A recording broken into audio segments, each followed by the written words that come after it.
हम खुल के अपने ये दिन गुजार सकेंगे।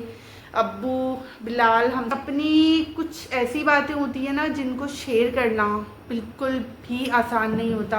वो बोलते हैं ना तो कि आप कपड़े उठाओगे तो आप ही खुद ही नज़र आओगे, आपकी इस उसमें भी इंसल्ट है।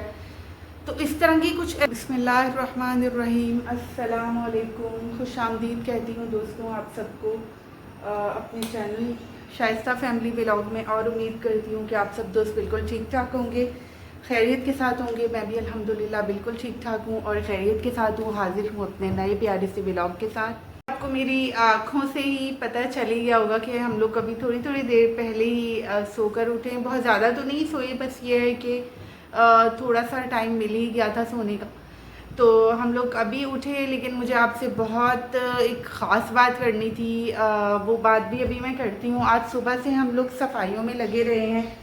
सोफ़ों पर अम्मी ने हम लोगों के पास अभी सोफ़ा कवर्स तो नहीं है क्योंकि साथ ही लोग मंगवा लेते हैं। मुझे भी ले ही लेना चाहिए था, ऑनलाइन मंगवा लेना चाहिए था।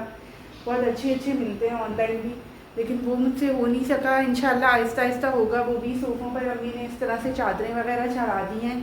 और सुबह से किचन की सफाई, नीचे पोर्शन को पूरा का पूरा हमने क्लीन किया है, पूरा नीचे का पोर्शन साफ़ किया। फिर अब्बू का रूम जो था जहाँ पर अब्बू स्टडी वगैरह करते हैं, तो ये अब्बू का रूम है। चादर तब्दील की मैंने कालीन पर से, वॉशरूम बहुत अच्छे से धोया, सब कुछ कर करा कर। जब आप इतना सब कुछ कर लेते हो ना तो बहुत ज़्यादा थकावट हो जाती है। फिर ऊपर कुछ जोड़े भिगोए हुए थे मैंने छत पर, वो मैंने धोकर डाले तार पर। उसके बाद मुझे बार बार अम्मी और मरियम यही कह रही थी कि बस कर दो बस कर दो। और आज मैंने अम्मी से कहा था कि हम लोग जाएंगे इंशाल्लाह वॉक पर लाजमी, क्योंकि बहुत दिनों से सिर्फ इरादे ही कर रहे थे वॉक करने से। अस्सलाम वालेकुम मेरे बच्चों, आपका क्या हाल है? ठीक हो? तो इंशाल्लाह देखिए, वॉक करने से ये होता है ना कि आपका दिल थोड़ा सा खुल जाता है। आपके ऊपर थोड़े थोड़े जो कामों के बोझ होते हैं या कुछ इस तरह से थकावटें हुई हुई हैं आपको ना, वो सब ठीक हो जाती हैं, सब सेट हो जाता है। तो अच्छा, मैं आपसे बहुत ख़ास बात आज शेयर करना चाहती हूँ, बहुत ख़ास बात।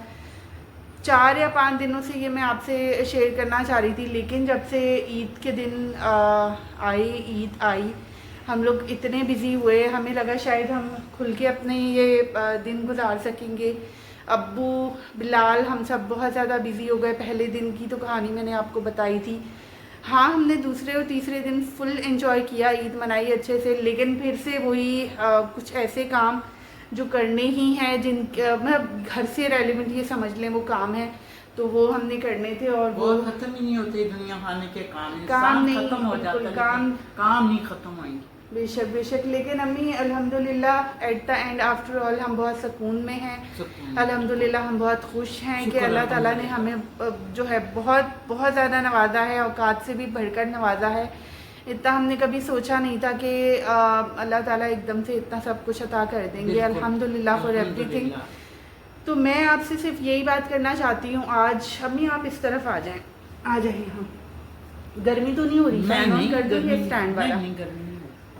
तो 4 या 5 दिनों से देखिए, अपनी कुछ ऐसी बातें होती है ना जिनको शेयर करना बिल्कुल भी आसान नहीं होता। शेयर करना तो क्या, आप वो बोलते हैं ना तो कि आप कपड़े उठाओगे तो आप ही खुद ही नज़र आओगे, आपकी इस उसमें भी इंसल्ट है। तो इस तरह की कुछ ऐसी बातें हैं जो मुझे आज आपसे शेयर करनी थी। मेरी बहुत बहुत अच्छी बहन, उन्होंने मुझे अप्रोच किया तकरीबन पिछले ये समझ लें 20 से 25 दिन हो गए होंगे। उसमें वो मुझे अप्रोच कर रही थी और वो चाह रही थी कि मैं कुछ उनकी कहानी है वो शेयर करना चाहती हैं। वो अपना नाम शो करने से बहुत ज़्यादा उन्होंने मुझे मना किया। मैंने उनको कहा भी कि नाम शो करने में कोई ऐसा मज़ायका नहीं है, लेकिन वो नहीं करना चाह रही थी। और जैसे उनकी मर्ज़ी होगी, जैसे वो चाहेंगी फिर मैं तो वैसे ही करूँगी। तो उन्होंने मुझे पिछले 5-6 दिनों से वो मुझे सब चीज़ें बता रही थी, एक एक करके अपनी स्टोरी। ज़ाहिर है फुल स्टोरी तो मैं आपसे शेयर नहीं कर सकती, लेकिन उन्होंने मुझे कहा कि जब आप मेरी स्टोरी बताएंगी ना तो मुझे ऐसा लगेगा कि बस मेरी कोई अपनी बहन वो स्टोरी दुख के साथ, दिल के साथ वो लोगों तक पहुंचा रही है। जब किसी को इंसान अपनी दुख वाली बात बताता है ना, अपनी तकलीफ है, तो वो अपना ही लगता है। बेशक। हाँ, तो बेशक। इस चीज़ में हाँ, बेशक अम्मी ने बिल्कुल ठीक कहा कि जब आपका दर्द कोई लोगों के सामने लेकर आए या वो अपनी आंख में आंसू लेकर वो स्टोरी को सुनाए, खुद अपनी ज़बानी कहकर इस तरह से सुनाए कि जैसे वो अपने ज़बानी कुछ सुना रहा है, अपनी कहानी सुना रहा है, तो सच में बहुत दिल को ढाढ़स होती है, दिल को सहारा मिलता है, हौसला मिलता है। तो मैं बस इन शॉर्ट उनका नाम भी नहीं ले सकती, बार बार मेरी ज़ुबान पर आ रहा है लेकिन नहीं ले सकती। उन्होंने मुझे अपने बारे में बताया, उनकी जो ज़िंदगी की शुरुआत थी, शुरू के दिन थे, वो बहुत खूबसूरत थे, बहुत प्यारे थे, सब कुछ बहुत ठीक ठाक, बहुत प्यारे तरीके से चल रहा था। लेकिन जैसे ही उनके फादर ने दूसरी शादी की ना, वहाँ से फिर उनकी ज़िंदगी, ये समझ लेंगे आसमान से वो फ़ौरन से ज़मीन पर आ गए।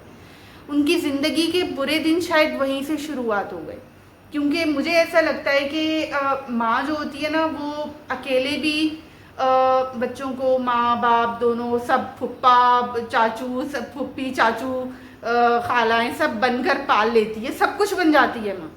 लेकिन बाप जो होता है ना, वो कुछ भी नहीं कर सकता। वो जब दूसरी शादी कर लेता है तो फिर तो वो समझ लें कुछ रहता ही नहीं है आपके लिए।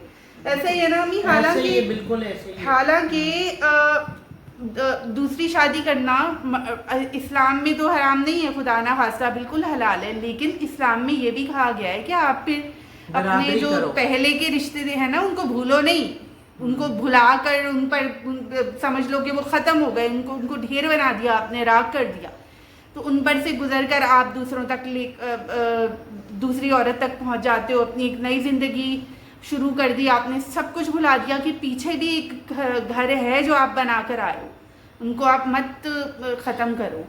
और बीवी और बच्चे तो पूरी तरह, अब बीवी किस पर होती है डिपेंडेंट? अपने हस्बैंड। और बच्चे बेचारे कहाँ जाएंगे अगर उनका बाप नहीं होगा? नहीं, वो तो जीती जी यतीमों वाली ज़िंदगी हो जाती है उनकी। अल्लाह मियाँ ने ये बताया है, अल्लाह इस्लाम ने ये कि अगर 4 बीवियाँ करो, या अल्लाह मियाँ कह रहे हैं कि उनमें फ़र्क ना करो, फ़र्क ना करो, बराबरी का सलूक है। अगर एक जैसे नहीं रखा तो बिल्कुल उसको गुनाह है। तो वो इतना रोती हैं इस चीज़ पर, इतना ज़्यादा उनका दिल होता है। उनके बच्चे जो थे अभी, वो तो अपनी कहानी सुनाती है ना कि उनके साथ क्या हुआ। तो अभी वो अपने बच्चों को ऊपर वो सारी जो चीज़ें उन्होंने फेस की, वो चाहती हैं कि बस, क्योंकि अभी उनके साथ कुछ ऐसी सिचुएशन बन गई है आगे कि यही वाली जो उन्होंने फेस की सारी ज़िंदगी, उनके फादर ने दूसरी शादी की थी, वो रुल के मतलब उन्होंने कैसे अपनी लाइफ स्पेंड की, ये वही जानती हैं, अल्लाह ताला जानते हैं। अब जो है बात आ गई है उनके अपने बच्चों पर। मतलब कैसी एक नसीब की बात है अम्मी कि जो चीज़ें आपने ज़िंदगी में फेस की होती हैं वही आगे आपके बच्चों को, आपको लगे कि अब आपके बच्चे भी वो फेस करने वाले हैं, आप तो शायद मर ही जाओगे। सोच के भी इंसान को कुछ होता है। तो वो यही सब शेयर करना चाहती थी। उनसे रिलेटेड कमेंट्स आएंगे मेरे पास, उनका दिल भराने के लिए आप कमेंट्स करें। उनका दिल जो है वो, उनको क्या करना चाहिए ऐसी सिचुएशन में, वो मुझे बताएं प्लीज़, क्योंकि वो ये कह रही हैं उन्होंने अपनी। अच्छा, आप लोगों में से अगर कोई और भी अपनी कहानी शेयर करना चाहे, वो चाहे कि मैं उस कहानी को लेकर आऊँ, अपने व्लॉग में लेकर आऊँ, तो मुझसे ज़रूर शेयर कीजिएगा। मैं ज़रूर करूँगी, मुझे बहुत खुशी होगी करके।